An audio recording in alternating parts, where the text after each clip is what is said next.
আজকের ভিডিওতে আমি তোমাদের এই জার্নাল ডায়েরিটা বানিয়ে দেখাবো, যেটা বানানো অনেক বেশি ইজি আর এফোর্ডেবল হবে। So hello everyone, this is me Anika, welcome and welcome back to my channel. অনেকদিন থেকে আমি ভাবছিলাম আমার জার্নালিং এর জন্য আলাদা একটা ডায়েরি বানাবো, যদিও আমার কাছে একটা ডায়েরি অলরেডি আছে, বাট সেটাতে আমি জার্নালিং ছাড়া আরো টুকটাক কাজে ইউজ করি, যেমন আমার ইউটিউব ভিডিওর স্ক্রিপ্টিং। তাই ভাবছিলাম একটা ডায়েরি বানাবো যেটাতে আমি জার্নালিং ছাড়া অন্য কোনো কাজে ইউজ করব না। তো ফার্স্ট টাইম একটা পেপার নিয়েছি আর তারপর পেপারটাকে মাঝখান থেকে ফোল্ড করে দিয়েছি। এখানে আমি A3 পেপার ইউজ করছি, তোমরা চাইলে A4 বা যে কোনো সাইজের পেপার নিতে পারো। তো একইভাবে আমি সবগুলো পেপারকে ফোল্ড করে নিয়েছি। আমি এখানে অলমোস্ট 30টার মতো পেপার ফোল্ড করে নিয়েছি। তোমরা যতগুলো পেজ চাও সেই অনুযায়ী পেপার নিতে পারো। সবগুলোকে ফোল্ড করার পর এগুলোকে আমি একটা পেপার ক্লিপ দিয়ে আটকায় রাখবো। আর এখন এগুলোকে স্টিক করার জন্য আমি ফেভিকল গ্লু ইউজ করব। আর এখানে ফেভিকল ইউজ করার সময় একদমই কিপটামি করো না, যত বেশি করে ফেভিকল ইউজ করবা তোমার ডায়েরিটা ঠিক ততটাই স্ট্রং হবে। তো আমি পেপার ক্লিপটা খুলে বাকি পোরশনটাতে ভালোভাবে ফেভিকল লাগাই নিব, আর তারপর একটা পেপার দিয়ে এটাকে কভার করে ফেলবো, যাতে এই সবগুলো পেপার একসাথে স্টিক হয়ে থাকে। আর তোমরা চাইলে এখানে কাপড়ও ইউজ করতে পারো। তো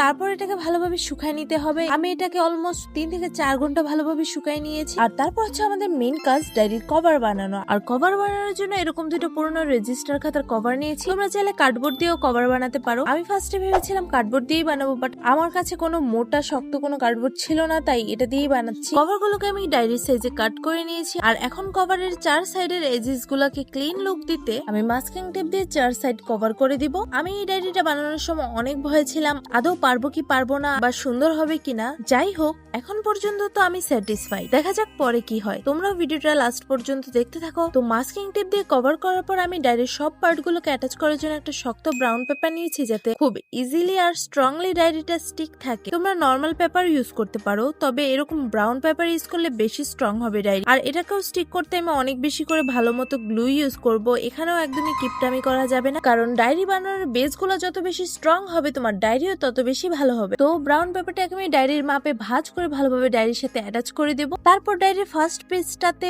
ভালোভাবে ফেভিকল গ্লু লাগিয়ে ডায়েরির কভারের সাথে অ্যাটাচ করে দিব। আর সেম প্রসেসে আমি লাস্টের পেজটাকেও কভারের সাথে লাগিয়ে দিব। তারপর এটাকে আমি ভালোভাবে শুকাতে দিব। তো এটাকে ভালোভাবে শুকানোর পর ডায়েরিটা দেখতে ঠিক এরকম লাগছে। আর দেখো শুকানোর পর ডায়েরিটার ফিনিশিং কত সুন্দর হয়েছে, আর গ্লুও খুব ভালোভাবে স্টিক হয়েছে। তো ডায়েরিটাকে তো আমি এরকম রাখবো না, এখন এটাকে ডেকোরেট করবো। এন্ড আই হোপ তোমরা যারা বিটিএস লাভার আছো, আজকের ডায়েরি ডেকোরেশনটা তোমাদের অনেক বেশি ভালো লাগবে, কারণ আজকের ডেকোরেশনের থিম হবে পার্পল। আর সবসময়ের মতো এবারও আমার কাছে ডেকোরেশন করার জন্য হোয়াইট কালারের কাপড় ছাড়া অন্য কোনো কালারের কাপড় নেই, বাট ইটস ওকে, নেই তো কি হয়েছে, বানাই নিব। তো আমি একটা মগে সামান্য পানি নিয়েছি আর নিয়েছি আমার অ্যাক্রিলিক কালার। পানি তোমাদের মাপ অনুযায়ী যতটুকু লাগে ততটুকু নিলেই হবে, মানে কাপড়টার সব সাইডে যেন পানি পৌঁছে। তো পানির সাথে আমি আমার অ্যাক্রিলিক কালার মিশাই একটা পার্পল কালার বানাই নিচ্ছি, সাথে আমি একটু গোল্ডেন কালারও অ্যাড করছি যাতে একটু শাইন দেয়। তো ফার্স্টে আমি আমার প্যালেট নাইফ দিয়ে কালারটা মিক্স করছিলাম, বাট কালারটা ভালোভাবে মিশতেছিল না, তাই ভাবলাম আমার হাত দিয়ে মিক্স করি। তো কালারটা ভালোভাবে আমি হাত দিয়ে মিক্স করার পর এখন কাপড়টা ভিজায় নিব, যাতে কালারটা কাপড়ে ভালো মতো লেগে যায়। দেন এটাকে শুকায় নিব।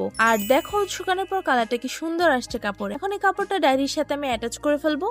আর কাপড়টা আমরা ছোটবেলায় যেভাবে বই মলাট করতাম ঠিক সেভাবে অ্যাটাচ করে নিব। আর বই মলাটের সাথে তো তোমরা সবাই কম বেশি পরিচিত। তো আমি যখনই কোনো কিছু বানাতে বসি কখনোই অত প্ল্যানিং প্লটিং করে বসি না, আর এজন্যই আমার অনেক বেশি টাইম ওয়েস্ট হয়। তো ডায়েরিটা ডেকোরেট করতে বসেও আমার সাথে সেম জিনিসটাই হয়েছে। আমি শুধু ভেবে রেখেছিলাম একটা ডায়েরি বানাবো পিঙ্ক বা পার্পল থিমে, বা ডিজাইন বা ডেকোরেশনের কোনো রেফারেন্স বা ইন্সপো আমি কোনো কিছু পিন্টারেস্টে দেখিনি বা কোথাও দেখে নিইনি, যার কারণে কাপড় অ্যাটাচ করার পর অলমোস্ট 1 উইক আমি ডায়েরিটা হুদাই ফেলায় রাখছিলাম, কারণ আমার মাথায় কোনো আইডিয়া আসতেছিল না। পরে ভাবলাম ধুর যা হবে দেখা যাবে, আগে বানাতে বসি। দেন আমার কাছে যা যা ছিল তা নিয়ে বসে পড়েছি। তো এখানে আমি নিয়েছি একটা নেটওয়ালা হিজাব ইনার, যেটা এখন কেউ ইউজ করে না। মানে আমার ভিডিওতে তোমরা এমন এমন জিনিস দিয়ে ক্রাফট দেখবা যেটা আসলে কখনো কেউ ভাবেও না। যাই হোক, এটাকে ডায়েরির কভারের সাথে এক সাইডে লাগিয়ে নিয়েছি। দেন আর একটা লেস নিয়ে আমার মাথায় যেমন যেমন আসতেছিল আমি তেমন তেমন করে ডেকোরেট করে নিচ্ছিলাম। তারপর ডায়েরিতে আমি জার্নাল ডায়েরি লিখবো, তাই এখানে শক্ত পেপারে জাঙ্ক জার্নালে যেমন লেটার ইউজ করে তেমন করে লেটার গুলো ড্র করে নিয়ে কাট করে নিয়েছি। তারপর এগুলোকে একটা একটা করে গ্লু দিয়ে ডায়েরির সাথে এক পাশে লাগাই দিব।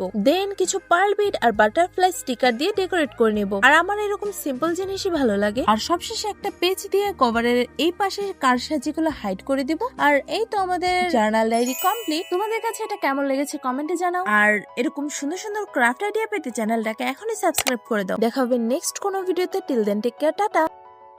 আরে আরে, এই ভিডিওগুলো দেখেছো? না দেখলে এখনই দেখে আসো।